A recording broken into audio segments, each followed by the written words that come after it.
منزله ذبح نزلوا تحت نزلوا بعت لك شجره يمشي بعت لك شجره خلصوني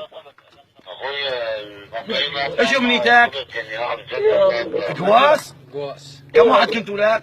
17 الله وكيله. إيه. ايه المجموعه اللي انا كنت فيها كنا 17. كل الاقتحام كم واحد؟ الاقتحام ما بعرف، انا بس بعرف مجموعه. ليه رجعتم؟ ليه رجع مع الشباب؟ وين رجعوا؟ حندراتهم. هذول ما شبابنا. تعال تاخذ سيلفي انا وانت تعال صوروني سيلفي انا وسجل الله لا تعصب تعال مني ما اخذت منك شيء يا بندوق يا هي بايدك لك هاي ابطي هاتها 17 سنة والله جيت غصب عني، انا مريض. جيت مشان ليزر. خذوا لنا يا صوره انا قرب لك ليش شوي خلص اللي معاه مرض يلا صورونا انا وشجره الجرثومه هذا وسخه.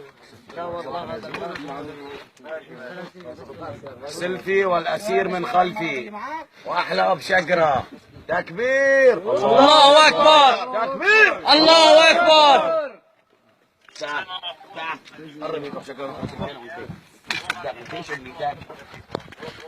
ايش امنيتك؟ ايش المرض يا ولد معاي؟ صورنا هيك قبائل شيء انا وياك هشت بيوت الارميد بالقناصه هاي بشجره بيوت الارميد طلع شجره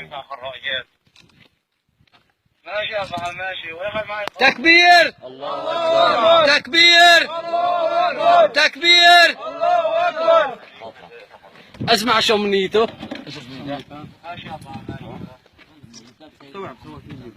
تذبحوا هذا الفرد شو الفرد عملك شوف ايش امنيته لا هو بده هيك تكبير ايش امنيتك؟ ايش امنيتك قواس ما في ذبح نحن ابشع من الدواعش جينا عاطله شو ذنبك يا ابن الكلب؟ تجينب علي تجينب علي هي من جوا بالمطبخ